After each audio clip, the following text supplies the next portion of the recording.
Thank you. Thank you very much. And welcome to Cats and Dogs here on Press TV with me, Len Potopic, where we take a look at the continuing adventures of the oldest man in America.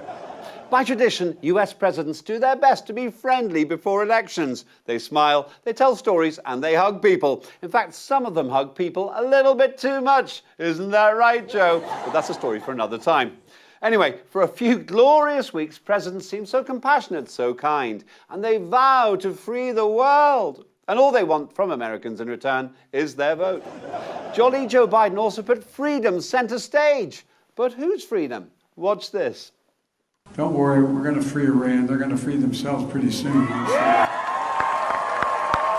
Yes, he really did say, don't worry, we're going to free Iran. They're going to free themselves pretty soon. What? Who's going to free Iran? Biden? Biden and his carers, which is a pretty big team, to be fair.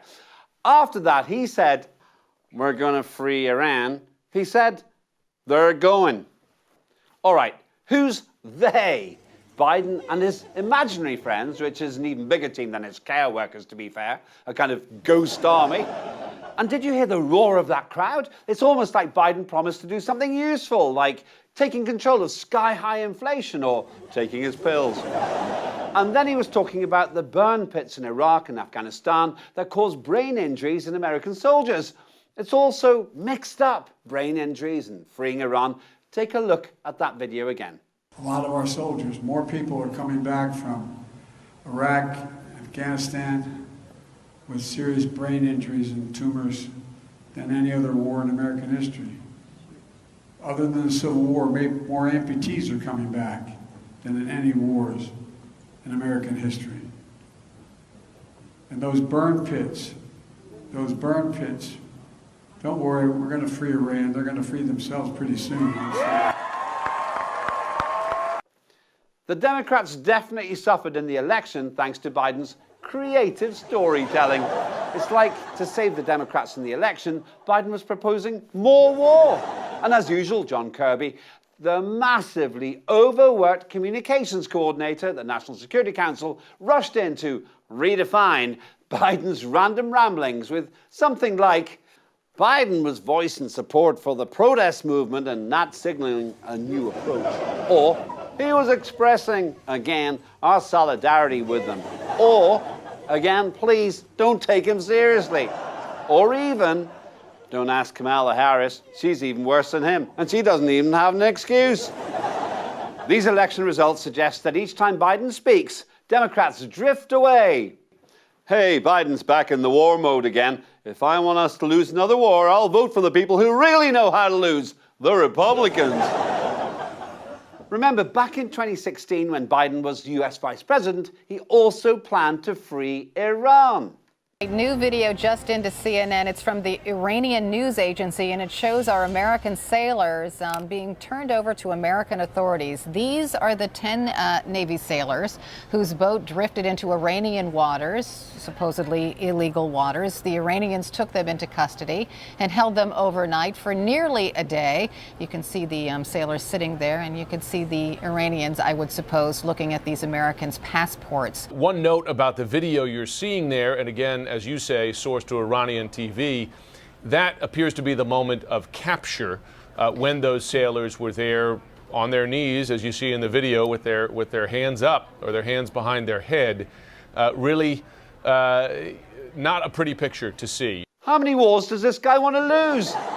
On the other hand, he's only following a proud US tradition. Incidentally, that wasn't Biden's only slip in those short 24 hours. Have a look at this. And they talk about inflation. You know, we're dealing with it for a whole second. Inflation is a worldwide problem right now because of a war in Iraq and the impact on oil and what Russia's doing. The war in Ukraine. And think of Iraq because that's where my son died. Because he died. Yes, he really did say inflation is only because of the Iraq war. Ukraine. I guess they're quite similar places, really. They both start with a vowel, and they're both somewhere in Europe or Africa or Narnia or Middle Earth or something. And that's not all. He keeps making errors like that because my son died in Iraq. But the thing is, he didn't. Biden's son served in Iraq, but died in America. Tragic, but true. Wrong country, wrong call. Not surprisingly, the American electorate went to the polls and sent, let's just call it, a little message to the president, as we all saw in the midterm election results of the 8th of November. Biden's still in office, but whether, based on his performance in these recent elections, he'll stand again for president is one of the great questions of our time. I'm not a doctor, but you've got to wonder how fit a man is to run the richest nation in the world when his handlers are doing overtime and the president himself seems to shake hands with ghosts. So many of you know so much about this as well, and you're committed. And I want to thank all of you here for including bipartisan elected officials like Representative Governor, Senator Braun, Senator Booker, Representative Jackie. Are you here? Where's Jackie?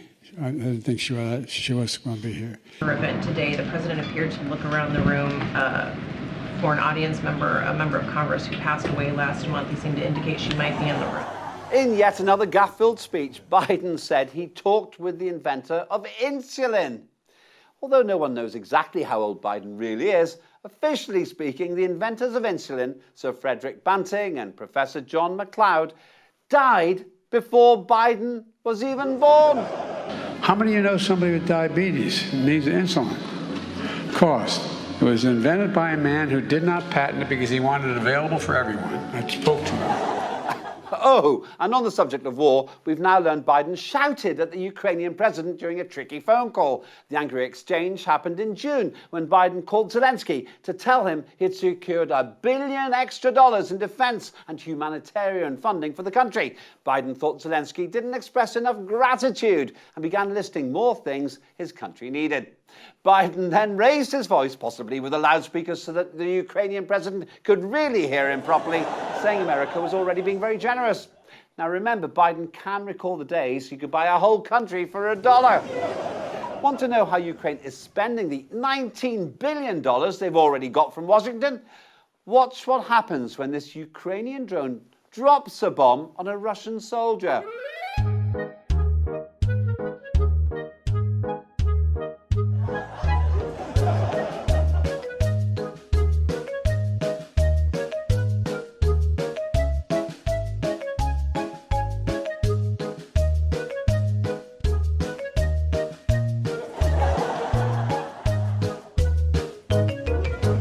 Yes, he literally caught the bomb and threw it away. That takes a lot of guts and even more luck. Ukraine apparently also asked FIFA to replace Iran with its own national team, all because of the war. So what really is going on in the mind of the Ukraine Supremo?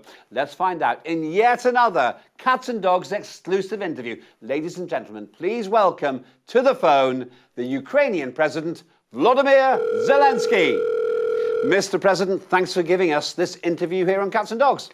I tell you, we don't need interviews, we need weapons. Well, actually, I don't really think I can supply weapons. This is so selfish. You're worse than Biden.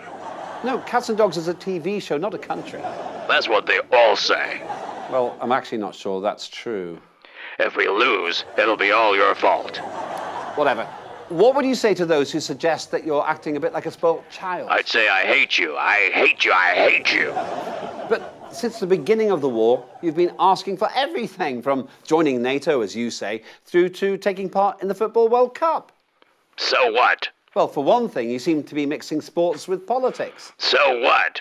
I've mixed up all kinds of things before. When I was a comedian, I said I wanted to be president. Everybody laughed. Now I am president. And who's laughing now?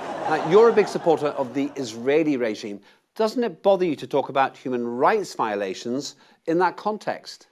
Why should it? It's different. Well, in what way is it different? Because Israel's big friends with Washington.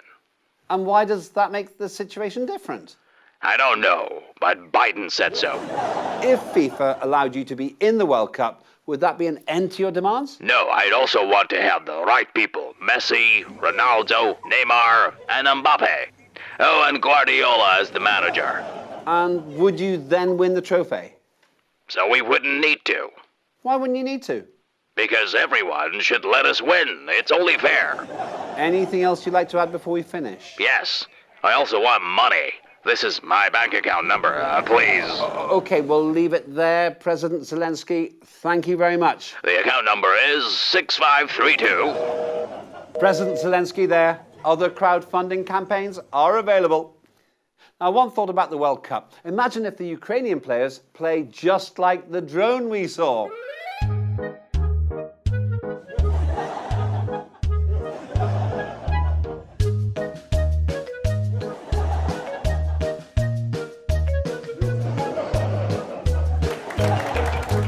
About as effective as an election rally speech by Joe Biden.